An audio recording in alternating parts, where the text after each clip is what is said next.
Wir sind heute in der Weiberwirtschaft. Früher war das hier die Lippenstiftfabrik der DDR, VEB Berlin Kosmetik. Und heute ist es Europas größtes Gründerinnen- und Unternehmerinnenzentrum. Und hier arbeiten über 70 Unternehmerinnen in Heil- und Kreativberufen. Insgesamt gibt es aber über 2000 Genossinnen. Und die haben 1994 angefangen, diesen Bau nachhaltig zu sanieren.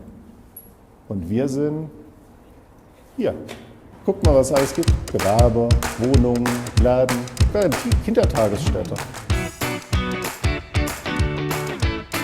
Hallo, die Katja suche ich. Hallo, Jürgen Schmidt, hallo. Ja, danke schön, dass wir da sein dürfen.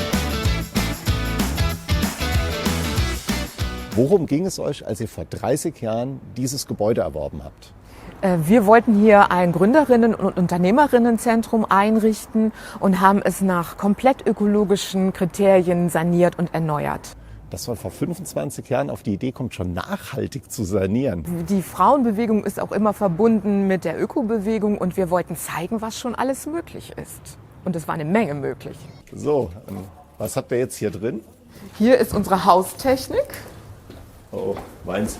Berliner Untergrund hier. Vorsicht mit den Köpfen hier. Ja, oh je, ja. Ja, es ist ein altes Gebäude. 1870. 1870, das Gründungsjahr der Deutschen Bank. Ja. Es wird etwas lauter hier drin. Ja, das ist ist ein Blockheizkraftwerk. Euer Kraftwerk hier. Wie funktioniert das jetzt? Das ist ein Motor, der Elektrizität produziert und die Abwärme wird als Heizenergie genutzt. So nutzen wir beides, Elektrizität und Wärme, und haben damit eine super gute Ausnutzung der Primärenergie, die verfeuert wird. Und damit versorgt er jetzt das ganze Viertel? Damit versorgen wir unsere ungefähr 7000 Quadratmeter Nutzfläche. Wir hatten vorher eine größere Maschine und hätten damit sogar noch Nachbarhäuser mit versorgen können. Das ist aber bürokratisch so aufwendig, noch andere mit zu versorgen, dass wir diese Idee aufgegeben haben und stattdessen hier eine etwas kleinere Maschine reingestellt haben. Hier auf dem Dach siehst du eine unserer Photovoltaikanlagen, mit der wir Strom produzieren. Die sind jetzt aber keine 25 Jahre alt, die Panels, oder? Also die Anlage ist tatsächlich 25 Jahre alt. Wir haben die Panels zwischendurch mal ersetzt, weil die heute viel effizienter sind als vor 25 Jahren. Aber das ist nur eine Anlage. Wir planen gerade die dritte und haben auf einem weiteren Dach dahinter auch noch eine thermische Solaranlage. Wie viel Strom kann man damit jetzt einsparen? Wie effizient ist das? Also wir haben für die einzelnen Anlagen keine Werte, aber wir verkaufen oder wir nutzen den Strom ja selbst hier im Haus und wir kommen auf einen Kilowattstundenpreis von 20,5 Cent zurzeit durch diesen Mix aus selbstproduziertem und zugekauftem Strom. Werde ich fast neidisch. Ja.